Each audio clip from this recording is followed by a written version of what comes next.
Speakers off. Okay, apologies for that feedback. It's our first hybrid meeting. Welcome to the Schools Forum for the 27th of November. Welcome everybody, observers and any members of the public. The agenda was published on the 20th of November and the agenda pack is available on the council website. A supplementary paper was circulated on the 19th of November to members. Can people who are online, we have people in person in the room here as well, but can people online turn off all videos and put yourself on mute? Schools Forum members only, please use the video and microphones when speaking. This helps with background noise, call quality and anything disrupting the meeting. When I invite a member to speak, please clearly state who you are for the benefit of all to help identify who is speaking. If referring to a report, please refer to page numbers from the published agenda pack to assist all present in finding the appropriate information. Can forum members only use the meeting chat function only for the purpose of the meeting, primarily to indicate to myself, the chair, that you wish to speak. Ideally use the hands up function for that because I will have that on my screen here and be able to see. Anything in the chat will not be included in the minutes, so please use the raise your hand function to indicate you wish to speak. There is a facility in Microsoft Teams under the ellipsis button called Turn on Live Captions, which provides subtitles on the screen. The meeting is being recorded, as with other public meetings of the council. The recording will be made available following the meeting on the Schools Forum website. Today, we have a new initiative where we will be trialling the use of AI to support the minutes of the meeting.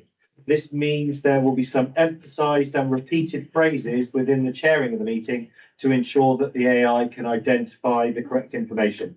The council uses Microsoft Copilot and all information produced is subject to the council data protection policy. To help the flow of the meeting, we will be using a single slide pack to take us through the agenda, which brings us to item 1, apologies for absence. Robin, please can you list any apologies? We've received apologies from Louise Duffy, Toby Osmond and John Revel. Thank you. And I would first of all start with a recognition of former members. We have a number of former members who have left Forum, and I think it's really important to recognise the contribution they make to this body about informing consultation to the local authority and decisions about schools funding. I would like to thank Sue Brewer. Sue was also chair of the body for a number of years. Joe Simons, Helen Taylor, Helen Hazel, Rachel Parish, Emma Wilkes, Helen Cullen and Helen Burge. And I'd also like to inform members that we have the resignation of Melissa Singer, who's an Academy Secondary Middle Upper representative who has resigned since the last meeting. And we have an apology today, but I would like to welcome the new member, Reverend Toby Osmond, who's the diocesan representative. Please can I invite any members to declare any interests?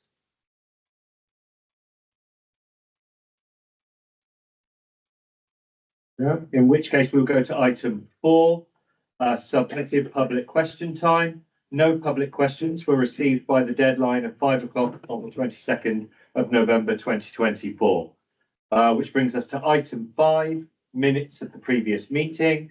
Members need to agree the minutes of the 2nd of October 2024 are accurate. If anybody has any queries about the minutes, anything they would like us to look at, discrepancies, please can they make me aware now? Otherwise, we will take them as read and then we'll vote on minutes.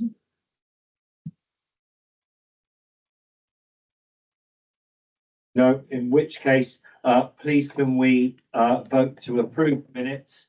People online, can you raise your hands electronically? And people in the room, can you raise your hands a moment, please?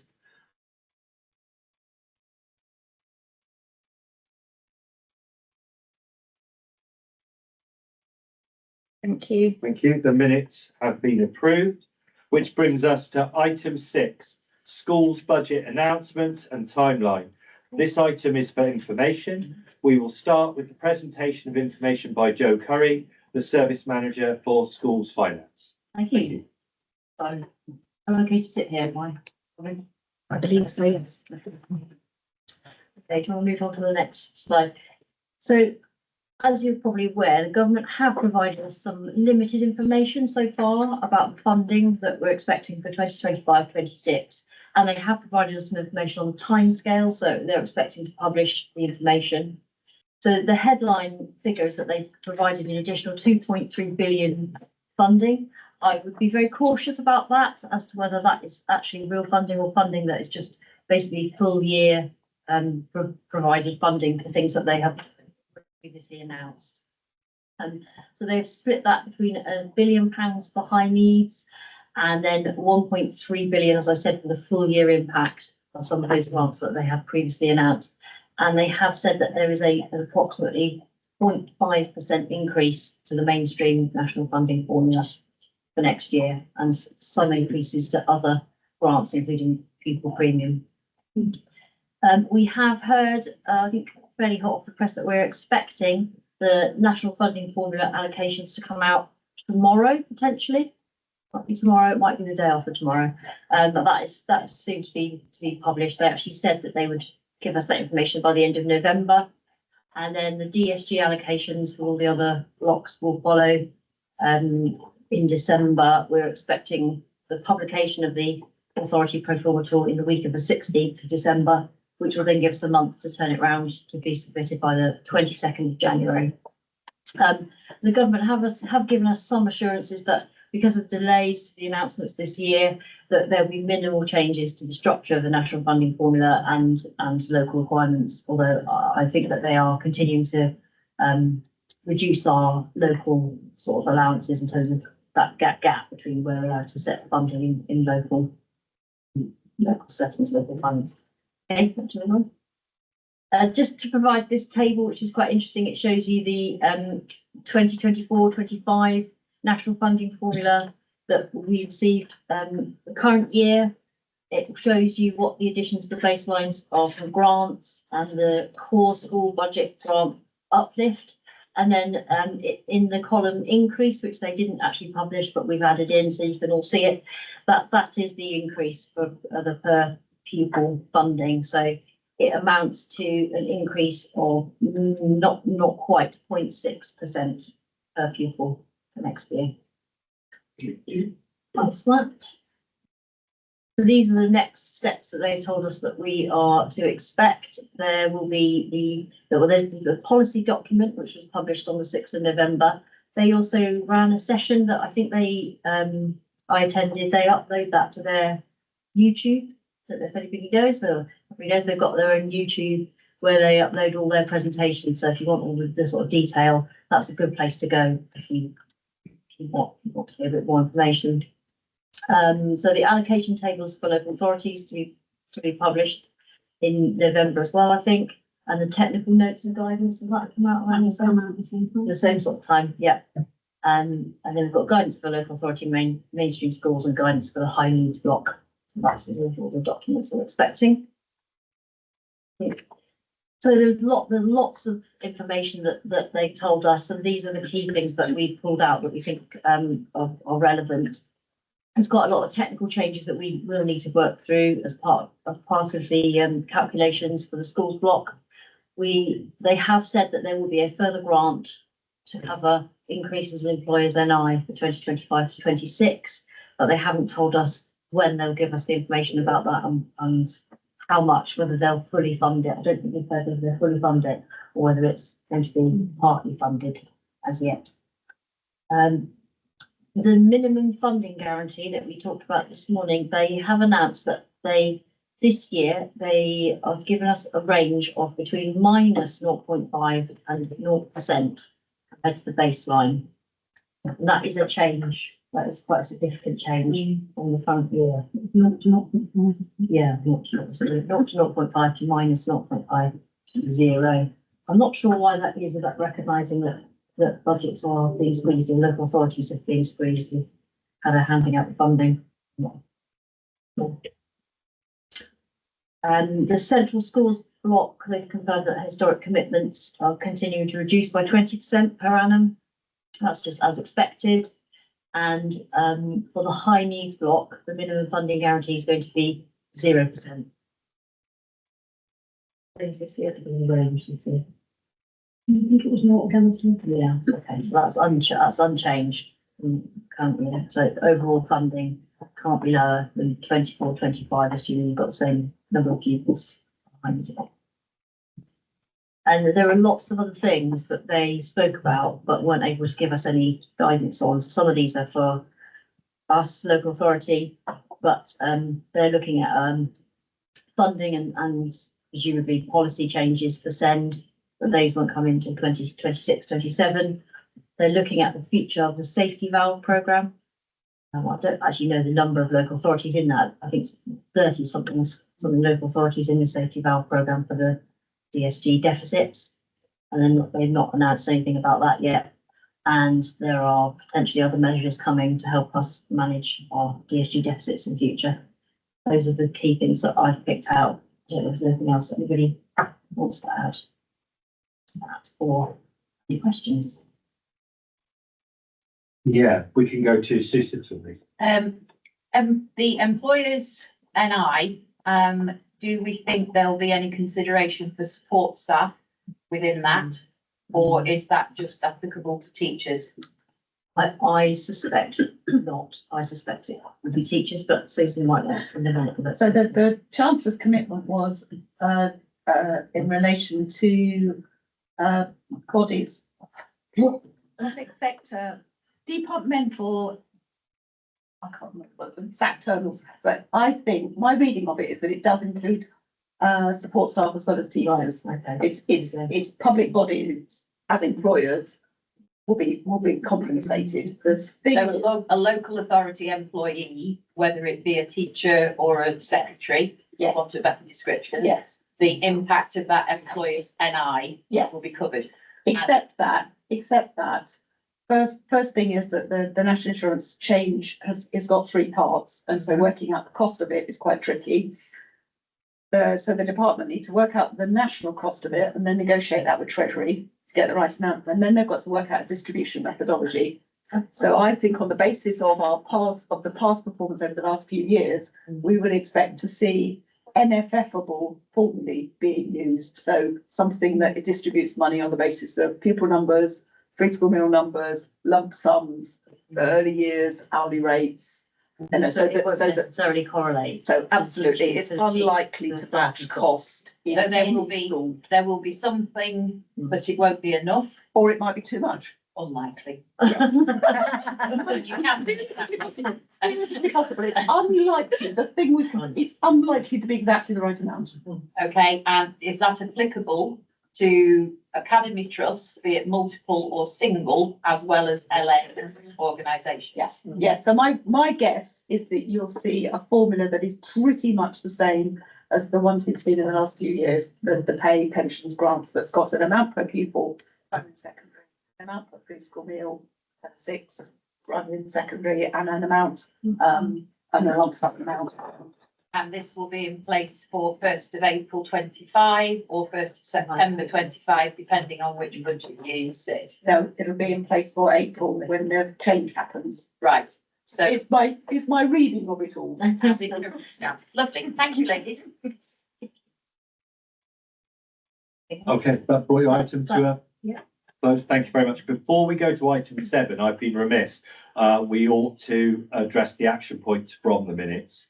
My reading of it, just scrolling through, we had a couple of action points, which were clerk to the schools forum to notify forum members when consultations and other major educational outlets are made by the council. This has been added to my internal procedures. That's been under procedures. Thank you very much, Robin. Feedback on the outcome from the top-up and banning consultation to be added to the forward plan for discussion at next meeting. I don't know whether Amelia wants to comment on this. Amelia's joined us online. I don't know, Amelia, if you caught that. Yeah, sorry, you just dropped out at the critical moment. Could you just repeat that, the last thing you said? I will be, apologies to those in the room, I'll be a bit louder. Yeah, so it's feedback on the outcome from the top-up and banding consultation to be added to the forward plan for discussion at the next meeting. This was obviously the draft minutes from the last meeting. Yes, apologies. So that was on the agenda, but we weren't quite ready for the meeting. So rather than bring an agenda item that wasn't, it was kind of inconclusive, and didn't have the clarity that would have been helpful to everyone, we're proposing to bring that to the next meeting. We are all working very, very hard, and thanks to colleagues in the room who are working very hard to put the executive analysis together to enable us to take a decision, because this has to go to the top of the organisation.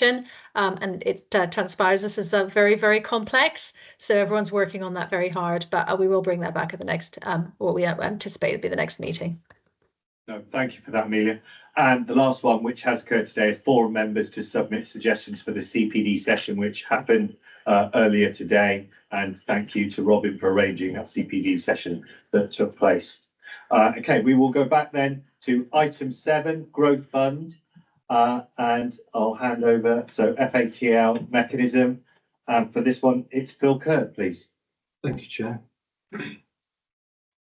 So this is an item for decision, excuse me, and the recommendation, which we will revisit at the end of the slides, is that given the overall pressure on DSG and the need to have sufficient budget available to enable Somerset to align to the national funding formula, the recommendation is for Schools Forum to agree with the funding arrangements outlined in option 1, implement them with immediate effect, and retrospectively apply the revised methodology for all children placed under FA2L since the 1st of November 2024. And the next few slides will explain exactly what we mean by that recommendation and the rationale for it. So by way of background, we have the Growth Fund, which has been to this forum at regular intervals as we've updated it over the last couple of years. And we have criteria that we use to allocate funding, and that has been approved by Schools Forum. So within the policy in section 2.2, we set out the funding mechanism for basic need awarded outside of the annual admissions process. And typically that's where children are moving into catchments and the year group that they need to access may not have any places available. So when that happens, we use the Fair Access to Learning or FA2L funding to essentially fund a place over admission number in the local school because that school is otherwise full and can't admit using its normal admissions process.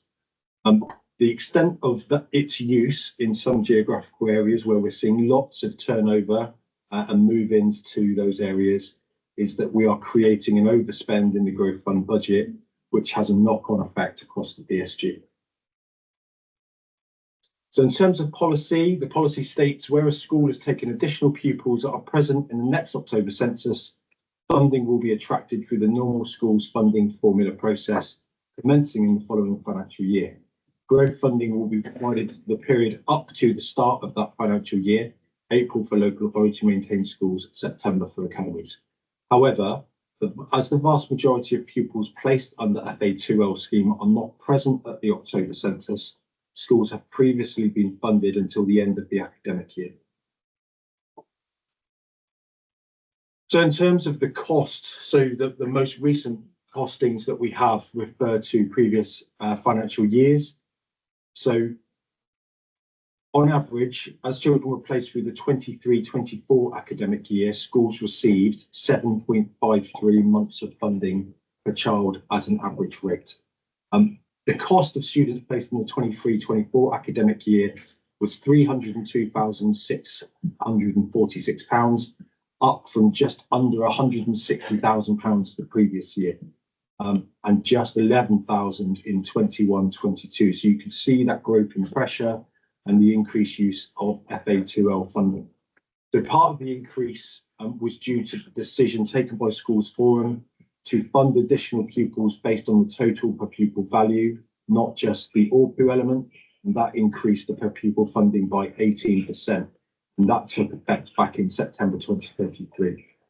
The position is now becoming prohibitively expensive and cannot be sustained within the current funding envelope. In the 24-25 financial year, £400,000 was transferred from the growth funds to the main schools block, in addition to the £208,104 required for new and growing schools. This was based on an estimate of the headroom available within the growth fund and was used to mitigate the reduction of the ALPU below the national funding formula value. However, the subsequent pressure on the growth fund, especially from FA2L costs, has now led to it to overspend. So the options that we looked at as an officer group. So we looked at two options. Option 3 being a do nothing for comparative purposes, but we can't do nothing because we have an overspend position. So option 1 was looking at a fixed payment to schools based on 6 months of funding, recognising in previous slides we said on average schools have received 7.53 months of funding. That method would have reduced the cost of the 23-24 academic year to the cost in that year to £236,448, a reduction of £56,987. Option 2 is provide schools with fixed payment based on 7 months of funding. That would have reduced that spend to £275,856, or a reduction of £17,579.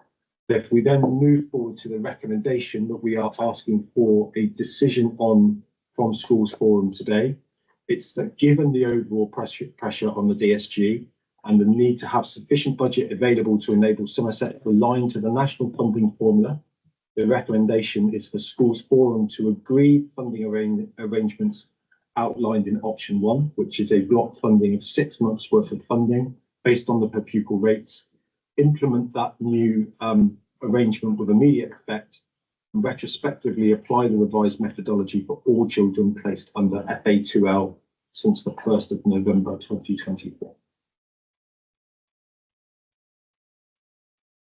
Right.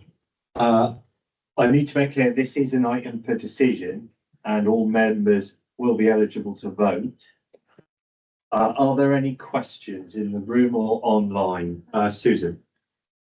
Ask, is there a different impact for maintained schools and academies given the timing of when the funding for that people kicks in? So there isn't, yes, there would be an overall impact because of the way, if we accept that most of these children are missing that initial October census, they are coming in after October, and then there's that length of time for academies and maintained schools, LA maintained schools, in terms of when the next census picks them up and then when your funding arrives. But based on your type of school, there will be a prolonged period of not having the funding. So there will be a difference in impact if we consider the period of time that we don't have the funding for. And are we allowed to have a funding arrangement that has a different impact on academies and maintained schools? Well, we currently have, I suppose, an arrangement that has that same thing in that we fund to the end of an academic year. So we still have differences of funding gaps, if that makes sense. So the policy said, I was curious about this on your slide. The text from the policy says to the end of to the start of the financial year, and then the text underneath it said academic year. So Can we go back a slide? back one more, I think, or 2 more. The bit with the italics in the policy. Yeah. That one. So that says growth funding provided for the period up to the start of the financial year, and then just text underneath says academic year. That's what we've been doing in practice, Susan, because most of the children are missing the census. So we have our policy at the moment has been in practice fund our academic year. That's £7.5 pounds. Depends when they start. They start all over the place. That's the average, wasn't it? £7.5. Can I ask a question? Is this where you've got more children in an area, they apply, schools have gone oversubscribed, there are places. Yeah. Is this as much about process as about fixing it after the fact? If the in-year admission, if the appeals processes ran quicker and could get in before the census date, so we'd avoid this? No, because we're not looking at the appeals process, we're looking at the fair access process. So you've got a plan of 210. Yeah. A family would move into your catchment. It would apply for a place, and be turned down on the basis that you have no places. And they might apply for other local schools and be turned down on the basis that they are all full. They can go to appeal and be unsuccessful, but we still have a child that needs to be placed. So we would then explore that through the Fair Access Protocol. And because that child is over your admission number, we're looking to fund you for that child over and above. What, in a very real sense, so I've been to fair access panels where we've had children brought, where the schools aren't all full, and the parents haven't gone through that process, Mhm. and they've been applied. Does this funding apply automatically in that process? Or is this only where the schools are Only where we have to, where, you know, the schools within walking distance typically, because what we have to try and avoid is transporting children out of their catchment and create additional cost. Taunton specifically right now is some very acute year group place pressures. So we would have to kind of go back to the catchment school through fair access and say, we need to buy a place. We recognise we're taking you over your admission number. To mitigate that, here is some funding. Now, in practice, we've been funding through to the academic year. So if the child arrives in March, you'll get kind of 4 months of funding. If they arrive in November, you get more funding. But it's very hard to predict. So when we last did the analysis, it was 7.53 months of funding on average. That's not affordable. And if this budget continues to overspend, that has a knock-on effect across DSG, which runs the risk of impacting on our ability to fund national funding for it. And that's the risk I'm asking you to manage today.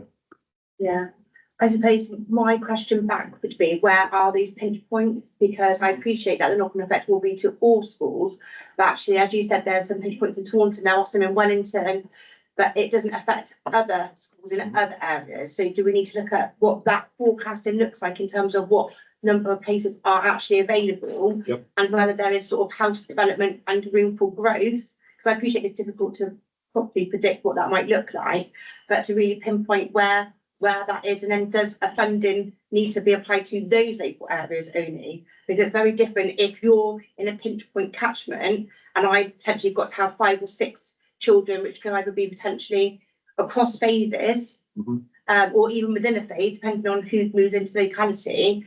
What was I going to say now? But with no additional funding at all, that makes my provision diluted for the children in my catchment. So I think item 11 is our sufficiency update when we talk about very specific pressures. But right now, it's specific year groups in specific places where we are just running too tight. Yeah. But does it need to be more strategic? So it's just focused on those areas rather than a blanket approach of either everyone gets a bit of funding or nobody gets anything. Automatically, it would only apply to those areas because we are specifically having to place a child over the house. Yeah. Okay, I want to go make sure I've got there. Is that? Yeah, it's kind of similar. It was more felt in terms of, when we make a decision, understanding kind of the impact, like you said. So if you're absorbing 1 or 2 people, you're absorbing them, you're not hiring another teacher, you're not putting in the extra leave. Actually, you're going to benefit from that 7.5 months, or whether it's 6 months. So actually, you can absorb them into a school, then that's less of a pinch point, as you described it. So, well, it depends what year group. If it comes in 6, then we wouldn't get anything. And if they come with lots of additional needs, they might need access to lots of my sort of other provisions that I have in school. So do we understand the repercussions of that decision? Are we comfortable? We do, and actually, if we're talking about high quantities of pupils, that's where we look at a different part of the growth fund, and we fund an entire class with a minimum funding, I think, of 20 pupils. And I think that was, I just was asking that question to make sure we clarified that for everybody, that was different. And I think the only other question I've got is around the Arbury decision, in terms of, that has made a difference on the budget, which you've said in here. So is that decision something we should be looking at as part of the solution? Was that the correct decision necessarily? Or would that have left us in a different position, not having to then make this decision? Well, potentially we would be funding less per pupil, but it was something that we brought to schools for, and recognising that where we were placing these children over and above your existing numbers, actually they were coming through at a lesser rate than the average amount that you would receive for your other pupils. So the risk there is we're coming to ask for additional places using the FA2L funding, and schools would say no, because you're not actually covering my realistic cost for that child. So collectively, we agreed to increase that by about 18%. So we had accurate per pupil costs. But by going from 7.5 to 6 months, it's decreasing it by that 18% anyway. And that's why we come to Schools Forum, as representatives of the sector, as LA officers, we have identified an overspend pressure that will have a knock-on effect across the DSG, and we need to come to Schools Forum to say, this is what we've seen, this is what we recommend, this is what we're asking you to take a decision on. Okay, we've got Katie Boys online, then Sue Simpson in the room, and then Susan Fielden. Katie. Hi, thanks, Simon. Just a question really to see what kind of research has been done about other local authorities and how they've approached this issue. We haven't. Sorry, Kate, could you hear me? Did you say you haven't? Yeah, no research of any other local authority practice. I think it'd just be interesting to see how other local authorities have approached a similar issue. I'd be interested to know how they've addressed that. Okay, we can definitely take that away as an action to look at and see what other comparator authorities particularly do in regards to growth funding. Thank you. Susan. So in the world of tough decisions, we're looking at a difference in option 1 and option 2 of approximately £40,000. How many children in real life, first bit of the question is, how many children in real life does this involve? And secondly, is the cost of doing all this exercise and researching and this, that and the other, is that actually going to cost more than the 40 grand? Because you're not free, Joe's not free, the other Joe's not free. You know, there is a cost to the work around this. And is that factored in, or is there an efficiency saving by leaving things the way they are, in that it won't cost £40,000 to make a decision that then saves us £40,000? So, yeah, I think Amelia, is that put a hand up for an answer or a question? For a question. Okay, I'll come back to you after Susan. Sorry, efficiencies. So yeah, how many children, and actually, is there an efficiency saving to be had rather than a cash money saving to be had? So no, there is not an efficiency, because this whole decision is based on the spend from this budget. It's a very real budget in terms of efficiencies around officer time costs. Our costs are very much fixed, and given the amount of additional hours we do without overtime, I think we're quite good value for money. So we will go away and we will do that research, because it would be useful to know what Devon might do, what Dorset might do. We could look at Bristol, but they're not a comparative authority, for example. But we know that kind of like for like modelling. So assuming demand stays the same, and we've got bulges working through the system at different places in different places. So Taunton currently has an enormous year 6 group. Bridgewater's pressure is higher up through the system. Wellington is another big 6 coming through the system. So it's different age groups in different geographical places. If we assume that those numbers are going to stay relatively similar, then we have to reduce the amount that this budget pays out. Otherwise, it's that knock-on effect to DSG, which is going to have, I think, wider implications for national funding for it. Thank you. Susan? I was going to ask whether you've done any sort of impact assessment. Just a bit worried about this affecting vulnerable children, being more likely to affect vulnerable children and a successful and swift placement, and whether you've had a look at whether there is any disproportionate impact on vulnerable and protected groups. I haven't done an impact assessment, but in terms of those vulnerable children that don't have any, so we're not placing with EHCPs, those vulnerable children that move into an area where we have to look at the Fair Access Protocol and place children over PAN. Actually, by having this budget available to us and being able to secure a place for the child as quickly as possible prevents them from being disadvantaged. Yeah, so my concern was that if you're fully funding the placement of that child, then it makes it easier for a school to welcome them in. Mhm. If we're cutting back on the funding, is there a risk that that whole placement process will be extended, will be more problematic, more stressful, you know, and the children that would be most affected by that are the ones that are already So disadvantaged. I don't think, because we're placing children over PAN, generally they are fitting into existing class structures, so it's additional funding. I don't think schools are looking at that amount of funding specifically for that child. That would go into the school's wider budget, and then you're meeting all of the various needs of all of your children from that slightly enhanced pot.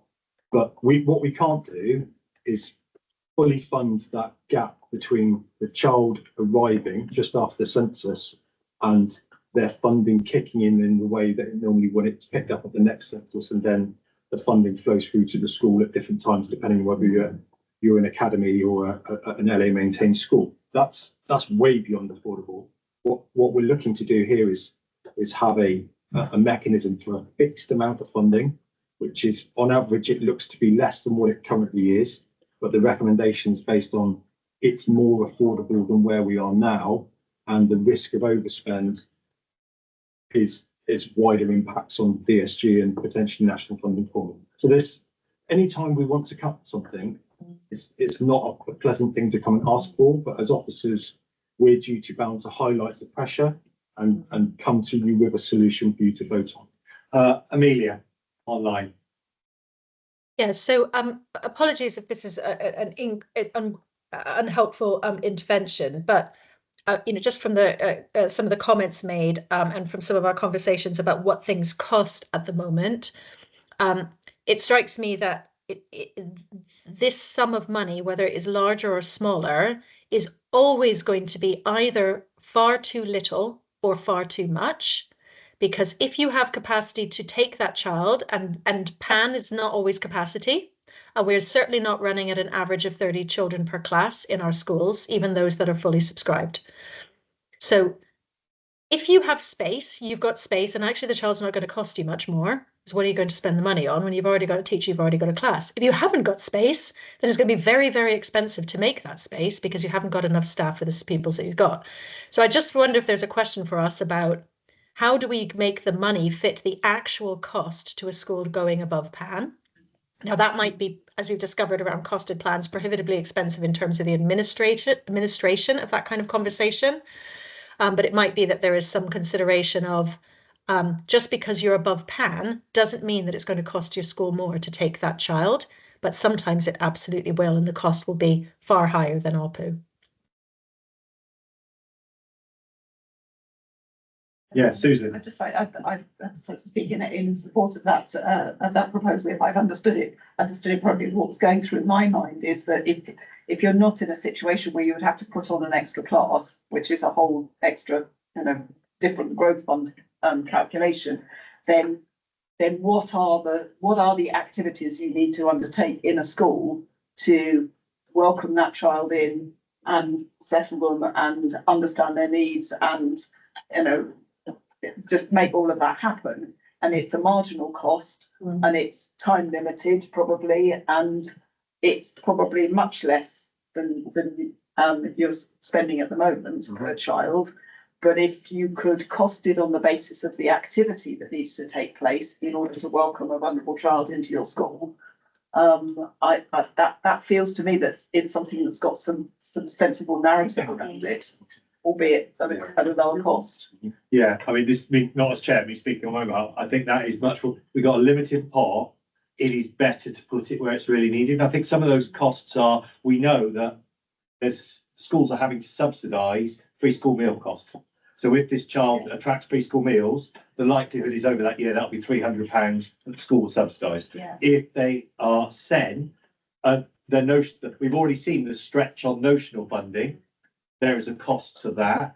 We could agree fixed costs for these things, and then if the school could demonstrate they've had to put on another class, then maybe they get the full ALPU. They don't get more. They're not going to get enough to fund the whole 10 teachers that needs for that. So, but at least you could fund the full amount that child's brought. Or do we look at PANs? And if in these areas, can these schools adjust PANs ahead of time? Is that another option and stop us pushing us beyond the census in the first place?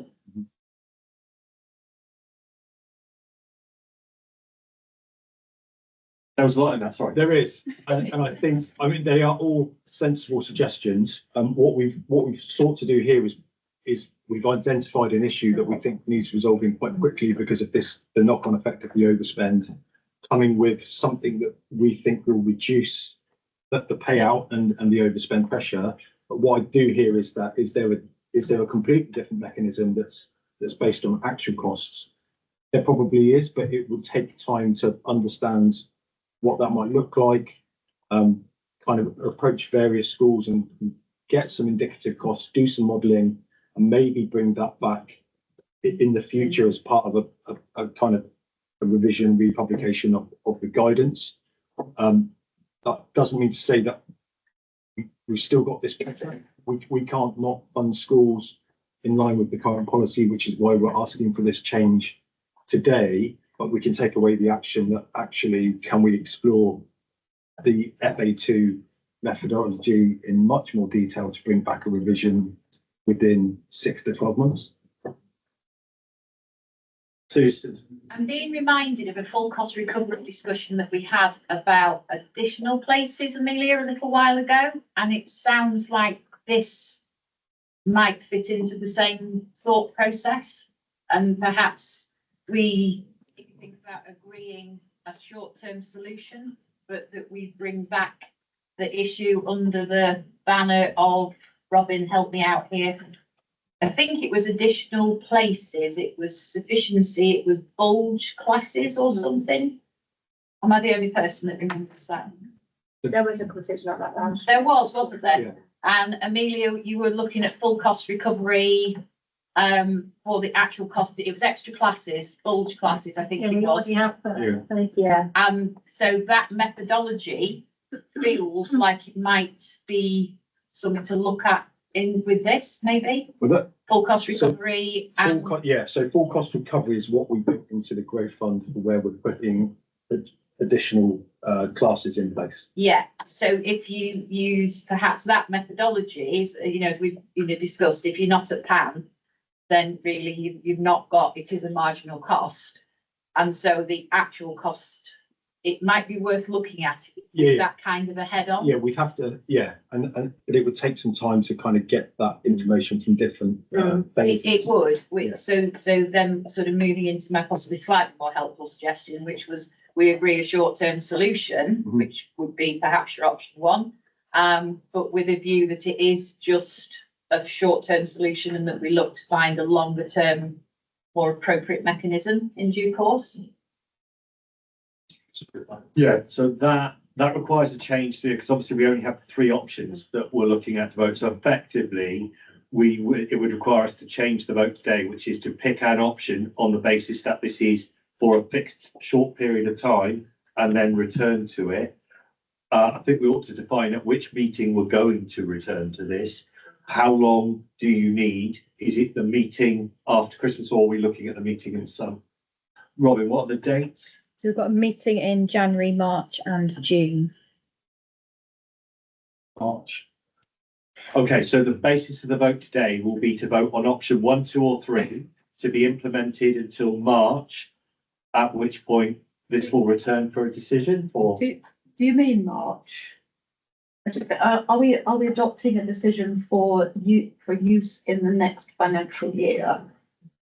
Which means we've So got a little bit more time to. we're look at what adopting we're a doing decision policy. for us to implement with immediate effect. To Oh, come okay. back in March with a revised mechanism, and then we can look at agreeing implementation dates for that mechanism at that meeting, if that makes sense.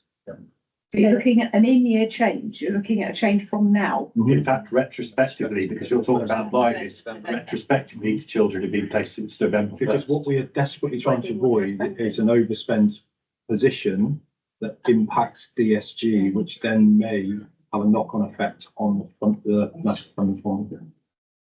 So it's the now and then it's the next financial year. Because we don't take that money out of growth fund again next year like we have this year. I can see why we're looking to make a decision for next financial year. I'm a bit baffled as to why we're trying to change in here. Because the overspend position, if we do nothing, Susan, is going to have a knock-on effect across DSG, which is perhaps going to inhibit our ability to implement national funding formula in Somerset. Growth fund. What we do in this year, Mhm. how does that affect what we decide about the national funding formula and implementing that in next year? Given the size of the overall DSG deficit, Mhm. how does what we decide about the growth fund in this financial year affect next year? I think it would affect decision making in principle, because this year we took the 400,000 from growth fund into the main school block. So if we now see the growth fund continue to overspend, we'll be like, we're not going to do that again. Yeah, and I can Which see that then for next everyone- year. I can see that for next year. But if we don't change policy now, The then we're overspend will potentially looking at the continue. same overspend. Our decision on taking that amount, or and any amount out of the growth fund might be, we won't be able to take the amount, which might result in a bigger cut, or should we be in that position, which we also don't know. I'm obviously not making myself clear. I can see that it makes sense to look at adopting an approach that is going to be as affordable as we can manage for next year. What I can't quite see is why you would muck schools about in the current financial year. We're trying to contain that, innit? Yeah, and minimise the overspend, underspend, overspend. Get the right word. Which is already happening, it's already going to. The overspend on this budget In is the in the context- grand scheme of things, It's it's still adding Yeah. to. But that doesn't mean that there can't be any governance over it. No. Because we're overspent, doesn't mean it's no. okay. Just take it very seriously that we change the rules mid-year. And this is why we come to schools forums. We identify the information and the risk, we put options together, and we present you with a recommendation. Schools forum could vote unanimously to reject the recommendation, and the system stays as it is. But we have flagged that there is an overspend risk, and that might have knock-on implications. But that's the democratic process. We bring the case, we ask you to consider, and we ask you to vote. So this, in a way, though, this is about children who, some of them haven't been placed yet. Mhm. So if you change the policy now, people would be making decisions in schools based on the new policy, so there is an issue about the retrospective part of the proposal, because schools from the 1st of November to this point have accepted children on a certain basis, and Forum is then changing the basis on which they made that decision. I can see doing it from now, and schools being in a position of, this is the financial position on which this decision's made. I think the retrospective one is much more difficult. But the date perhaps be moved to the 1st of December, so. That could be a caveat of the decision that it isn't retrospectively applied, it's applied from the 1st of December. Can I just chat, so I can excuse my naivety, but through the academic admissions process, so when you're placing or children are being placed under this criterion, for an academy trust, obviously our admission process is slightly different. So they're going to go through my trust, who will say, actually, you're at pound, so it's an automatic no. Does that mean that we have to go through an appeal process for the people to be placed under fair access under this criteria, which then means that we've got to fork out the financial cost of an appeal process as well as. So specifically with your trust, we've managed to avoid that quite a lot. So Yeah. I would speak to Lorraine and say, so what we've done at Courtfields very recently is we're gonna need 7 or 8 children over pound. Yeah. Based on first preferences and catchment data. Can we agree that we will do that and we will fund those places at the per pupil funding? Yeah. So we've avoided having to go to appeal by having the foresight of seeing that Yeah. this pressure isn't going away. But that won't happen if proposals are made now in terms of there's going to be no funding essentially as a potential option, is then will that appeal process still happen? If we're saying that we're not going to fund additional places for additional pupils. Still getting 6 months. But one of the options is nothing, wasn't it? Yeah, the recommendation is. Oh, sorry, option one, Tracy. so Yeah. a block of 6 months of funding.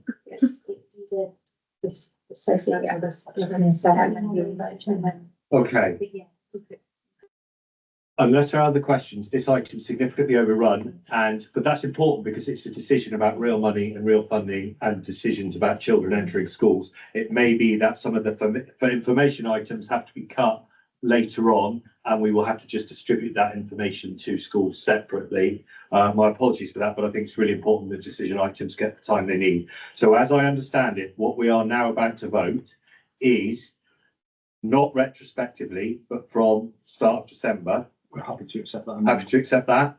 You're voting on option 1, option 2, and option 3, which is no change, but this is on the basis that in March, and this will run until another decision is made. March, a new proposal is brought, and then an information date would be decided at that point, likely in the next year. Everybody happy with that? Okay. Right. So, and that in amongst those options, there is the option to do nothing and to leave it as it is. So that is people's decision. Okay, so we will go for people who vote. Robin, in terms of this, do people have to just pick one option?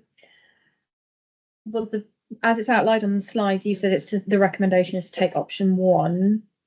So But in terms of people, yeah. But in terms of people voting, do they just have to sit on one and we pick the one that has the most, or is this because there's 2 different ways you could do this.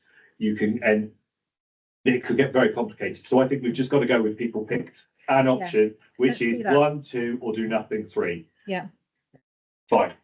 That's what we're going to go with. Okay, so people who prefer the recommendations come from the local authority, which is option 1. Hands up, please. With the amendment. With the amendment, it is not retrospective. It's from the 1st of December, and a new policy proposal will come in March that may replace it if Forum undertakes that. Otherwise, this one will sit in perpetuity until another system is brought in. So there is that possibility. So hands up for option 1.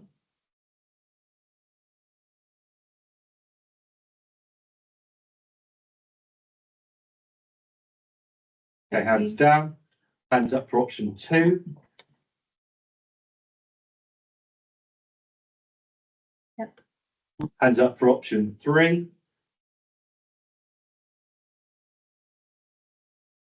And abstentions.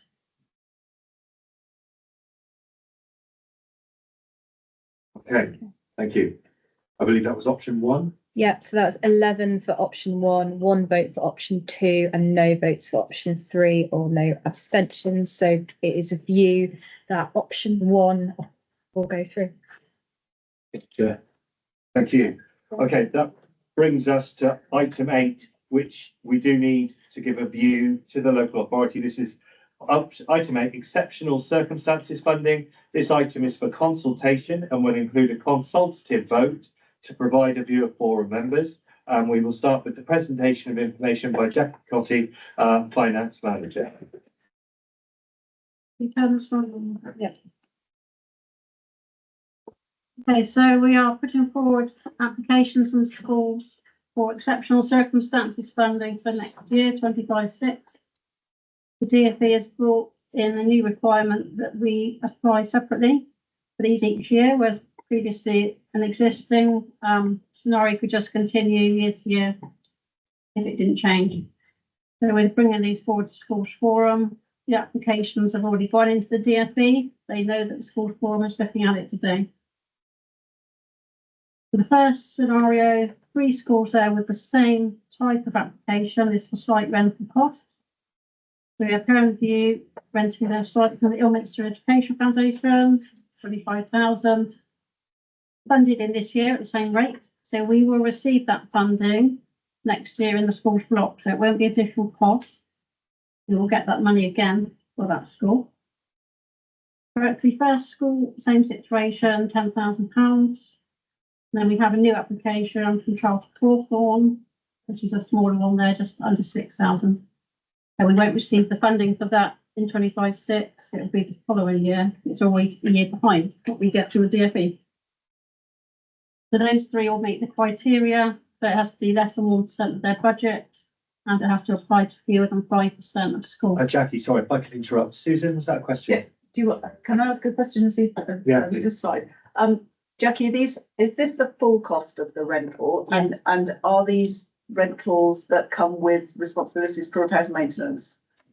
They've got lease agreements. I haven't been through them in detail, Susan. Just thinking, you know, just to understand why that's an extra cost for schools when they're funded, all schools are funded for buildings on the basis of a per pupil amount. But There are additional costs to what other schools have to pay because their sites are owned by those particular trusts in the state. but if they're not having to maintain them, then They're just rent, they are different rent. They will invariably be on a full repair and insurance. Okay, thank you. Okay, so those three, we then have another existing one, which is just one school, Grimewell, which we mentioned this morning in the training. This is our rural technology school. They have very significant costs. You can see that at the bottom there, the figures. It's over 408,000 this year. They're applying 433,000 next year. So this is an existing scenario. It's been funded for many, many years by the DfE. We reapplied for it in 22-3. And again, the DfE approved it at that stage. The details you can see there of what it funds. So the operational costs for working farm on site, the additional staff costs and provision of the curriculum.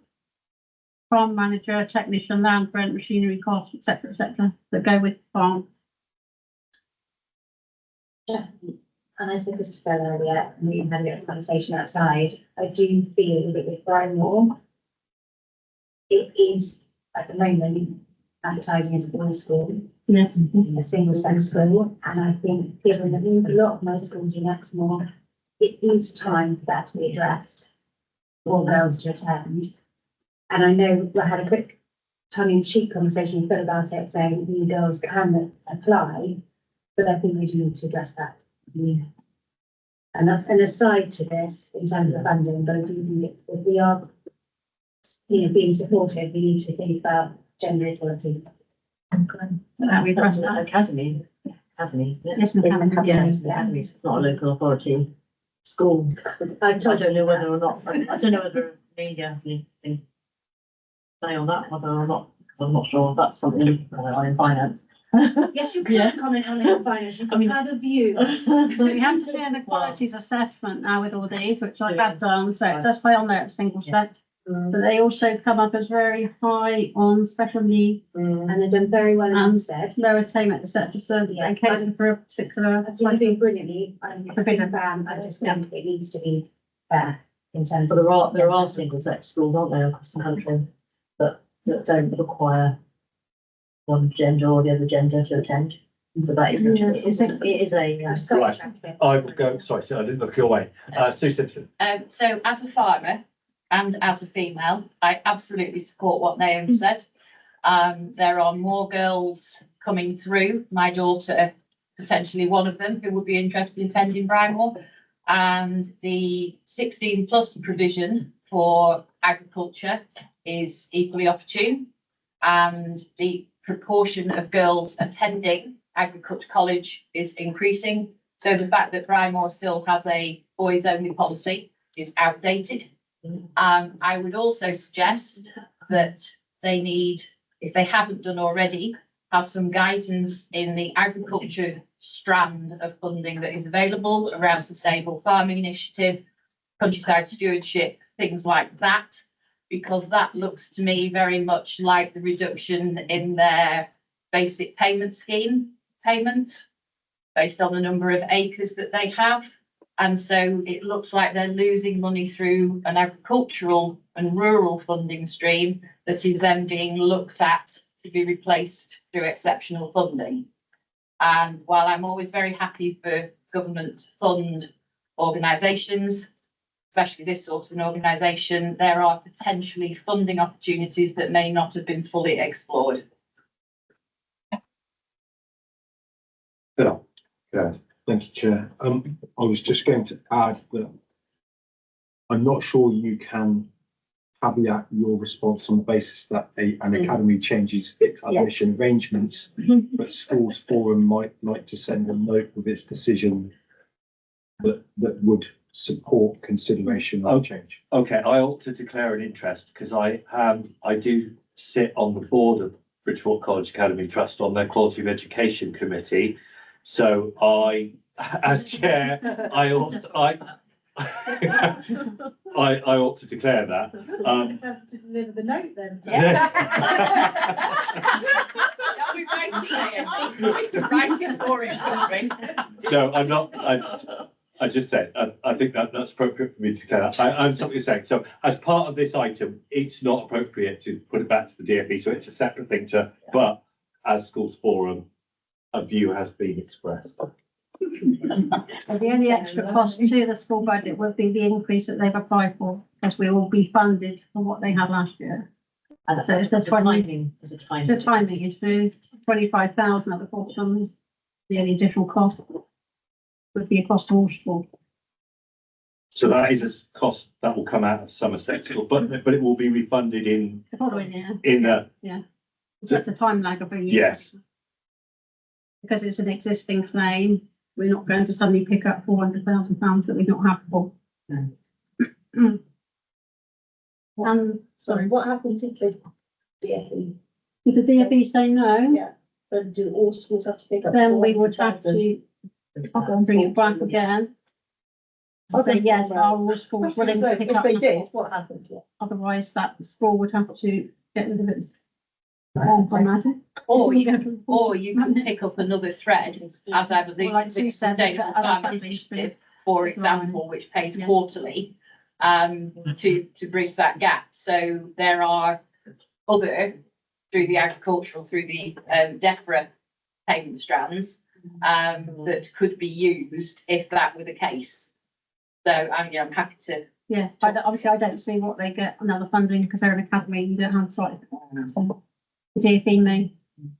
That's The right. DfE may say exactly what I've said They may- in each case. So it's been running for many years already, but yeah, we'll get their decision once we hear back from them.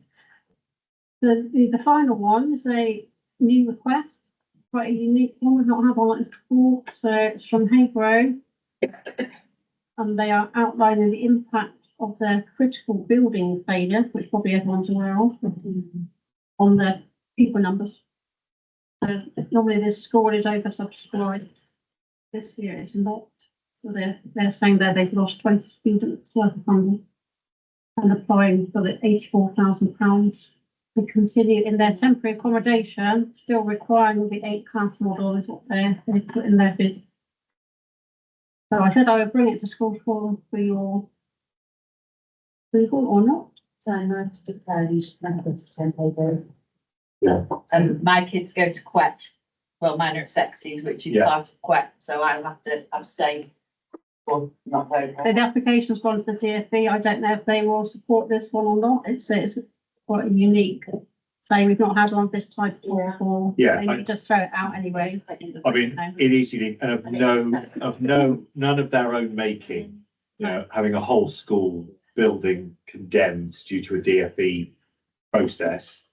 You know, I think everyone across Somerset would express sympathy with their situation. Or maybe I can't speak for everyone, but that's my sense of it. Susan Fielden.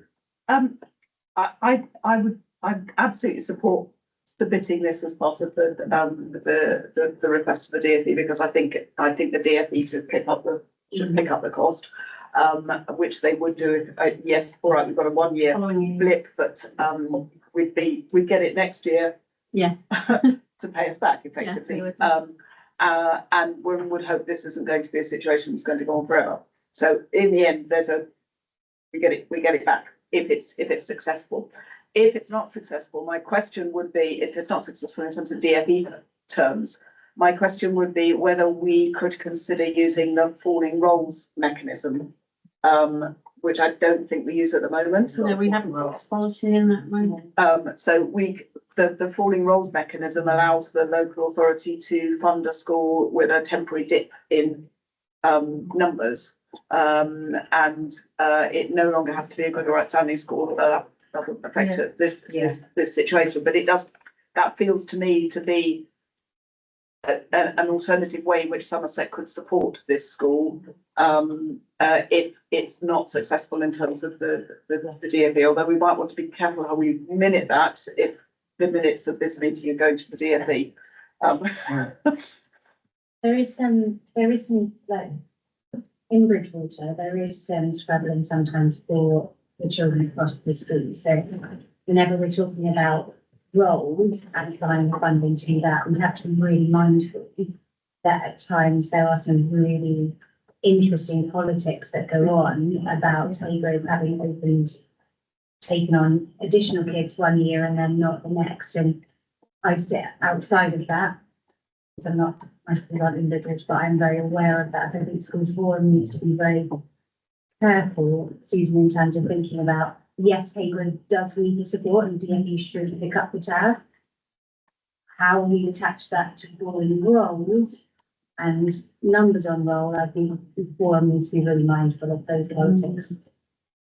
But the decision today is purely about the exceptional circumstances funding. And we should stick to that, I think. Probably. Yeah, yeah, it's a consultation, isn't it? Yes. Okay, that's the last one of those. In terms of this, is a narrative description that we've heard today enough, or is it an actual vote on each individual case required? What are the DFE? What is the thing? They haven't specified, they just wanted to know when it was being taken to school form, they've not said.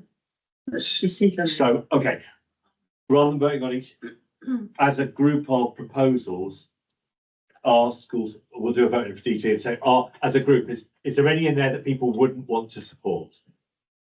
In which case, we'll do a vote based on them all as a group. Does School Forum support all of those proposals in exceptional circumstances funding? If say yes, hands up, please.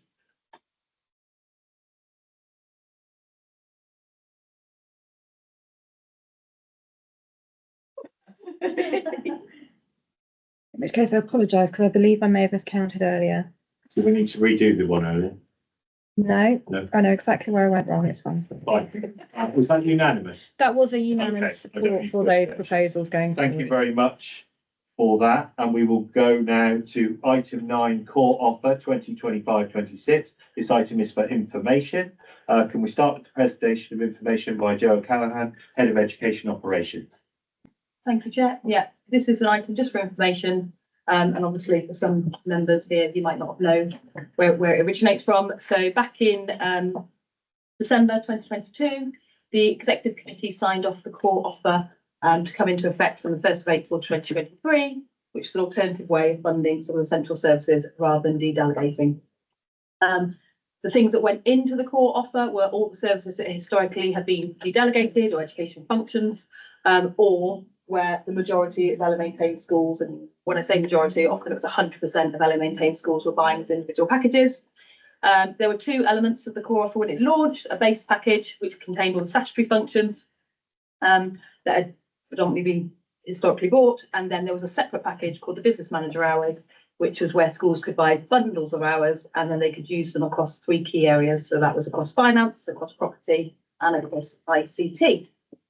So next slide, please. In 23-24, when it was launched, when we calculated schools, it quickly became apparent that it wasn't affordable. The Director of Education, Amelia Walker, led loads of negotiations with schools between January and March to get to a point where we could agree a way forward. So there were certain elements that were put in the original core offer that were stripped out. There was lots of engagement with associations and representatives. There were lots of consensus that actually the local authority that previously received the monitoring and brokering grant, that had gone into school budgets and that should be funded by schools. There were certain aspects to keep the cost down that we only made eligible to the schools that had historically accessed it. So the tree survey, the catering audits. It became apparent that the VA schools, we needed to consider the ramifications for them. Bear in mind that we physically, as a local authority, don't do their condition surveys. The diocese do that. And so then we launched with a cap in place of 29% to make sure that no school was paying more than 29% out of their budget than they had previously paid for all of those services. Yeah, it was a universal offer that regardless of your size of school, you were all entitled to access all of these services. And then to help fund that gap, we had a decision taken by schools that we would override the FMS and retain the interest on 22-23 and 23-24 for an element of that to help fund the core offer. Then going forward into 24-25, so the current year, schools were in agreement that no school should pay more than 5% of their base budget. So during 23-24, a lot of the schools were worried about, will there be a cap in place? What will that look like? So to make it nice and straightforward, we agreed that no school would pay more than 5% of their base budget, but for some schools that would be a significant jump from what they were paying up to that full 5%. So we were going to do incremental steps to get all schools up to that 5%. So last year it was 0.25% increase. We had feedback from schools that the business manager hour element of the core offer was not working. There was lots of administrative work on behalf of schools and also from the central functions. And when we did a survey, overriding majority were saying, please scrap the business manager hours. So we did.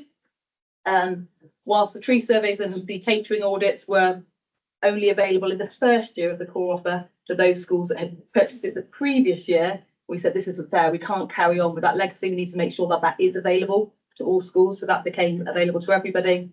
And obviously, as we scrapped the business manager hours, it was no longer appropriate to give BA schools 5 free business manager hours. And we've reverted back to giving them a monetary adjustment instead. And we were obviously making it very clear to schools that they weren't going to pick up the cost of any schools that were converting to academies, that we would cap this at the 5% of their base budget. So there was lots of questions around who would be eligible for a rebate and what that would look like. And so we put it into the service level agreement that providing the local authority had been notified by the 30th of November before the start of the next core of the year, that they were converted to an academy and they had had written notification from the governing body and that a minute of decision had been taken and the named multi-academy trust they were joining, or obviously where the school had either had inadequate Ofsted judgment and obviously had a direct academy order, or where the school had had 2 RIs and there'd been a DAO in place for that. And then we said that at the point of conversion, the rest of the year would be given to you as a rebate. So obviously, depending on the date of conversion, the whole core of the year was then divided into 1/12 and you were funded accordingly. As it was a cluster arrangement, again, whilst if the school wished to opt out of the core offer in its entirety, they needed to demonstrate to the local authority that they had been able to comply with all their statutory responsibilities and have all the support that they needed, and that it mitigated risk on both sides, and that needed to be approved. And again, the same deadline, 30th of November. Now, going forward, and with obviously lots of change happening at the moment, it's proposed that we stick to keeping as much the same as possible. So the proposed approach is that we will continue capping it at 5% of a school's base budget. And again, for those schools that aren't at 5%, we'll apply the same increase of 0.25%. So it's those step changes up to that. And that would have 32 schools, 32 LA maintained schools, 1st of April paying the full 5%. It would have another 56 schools paying somewhere between that 4 and 5%. And there would still be 10 schools that would be paying less than 4%. So that does include the 2 secondary schools. That includes Wadham and Robert Blake. Now, VA schools would continue to have their package price adjusted of £350 to acknowledge the condition surveys, obviously, which they don't get completed by the LA. And then the one change that will happen with the core offer next year is at the moment, all the MIS licenses for schools is funded through the core offer. That's because we pay a composite invoice for SIMS licenses. We are not able to do that going forward. So the end of that option ceases on the 31st of March. And so schools will be picking up their SIMS licenses or their Bromcom licenses or their ARBA licenses or whatever MIS system they are using themselves. Now, obviously, we want to make sure schools are reimbursed for the fact that they are currently covered by the core offer. So we know the 24-25 license fee, which could be deducted off the base package price, or alternatively, the licenses work out about £250 per 50 pupils on roll. So we'll make that adjustment at source. So the next slide, I think, mentions the fact that what we're hoping to do is host a briefing session with LA maintained schools to outline those principles. Explore if there is anything else the schools wish. What we're trying to do is not make lots of radical changes at this time, but if there's other things that schools would wish to use, maybe the MAS licence funding for something else. I know, for example, there are schools that have constantly raised, whether there needs to be more central ICT support, generic support for all LA maintained schools, and obviously trying to reduce things like the risk of cyber attacks, which has been quite high profile recently and come through our safeguarding audit as an area of compliance that schools don't feel particularly confident with. But I do feel that it's still really important that we issue statements like we have done for the last couple of years that clearly outlines the base budget. Once obviously we've got to that point, what the percentage is, so that you know how close you are to that 5%, what adjustments have been made prior to obviously going into the shopping carts. And then obviously they will be available to check out like it has been for the last 2 years. So I just wanted to share it with members for information. Any questions? Sue Simpson. More a suggestion. Can you make the Sims business explicit? Yes. Thinking back to core offer version 1, small words, very understandable, and no pictures, so that it says what it is. And a very clear list of alternatives. So can you have cashback or can you have it diverted, as you said? So very, very, very explicit. And think about what the recipient receives and not assume the knowledge that's in all of your heads now. Because we're mere mortals who get these things. We've done acronym tests today, this morning. You're great because you know it all. We just go, what? So let's try and minimise the upset, because I think the budget situation is going to be upsetting enough as it is, and we don't need to further add upset. So if it could be idiot proof, think of me as your lowest common denominator. You've come on the journey with us, haven't you? I've come on the journey. Let's not go back to that first bus stop. Thank you very much. Any other questions? No, in which case, thank you very much for that presentation. Item 10, deficit management plan reporting. This item's for information, and we will start with the presentation of information by Jo Curry, Service Manager, Schools Finance. Okay, thanks, Simon. So this slide shows you the Q2 high needs block forecast for the current year. And the first 2 columns show you the number of budgeted pupils that we had for each of the categories on the left-hand side, and the budget that we set before the year started. We set the budget with an overspend of £18.853 million on the funding of 77.5 million. And then the month 6 Q2 forecast position was an overspend of £28.3 million. So that is an additional £9.4 million as of Q2 that we're projecting to spend for the full year on the high needs block. The main 2 areas of overspend are on the independent non-maintained schools, where we have significantly more children placed in independent non-maintained schools than we were budgeting for. So we're forecasting an additional 40 as of Q2. The average cost for a child to go into independent non-maintained school is about £70,000, knocking off £70,000. So that's having an adverse impact of £2.5 million on that particular line. The other area, which has actually got a more significant projected overspend, is on the mainstream top-ups and costed plans. And so it's actually more about the additional costed plans on this line that have come in that we didn't forecast. I think we forecast 600 or so costed plans, and we're at nearly 800 now. And the average cost of those is also going up, has been going up this year. And that is a huge amount of money, an additional £5 million. So I think our budget was something like 5,300 from the average cost of a child in mainstream with a costed plan, and it's more like 8,000, just over 8,000 now. So it's a price impact rather than necessarily a numbers impact on that particular line. So that's the position. It as of month 7, we've just finished month 7, and it is slightly worse again So we're now sort of over £30 million now on that budget, but I'm expecting that now we're not going to go much above where we are in month 7. So this just shows you the impact on the closing forecast deficit, which at Q2 we were forecasting 64.2 million closing deficit as of March 2025.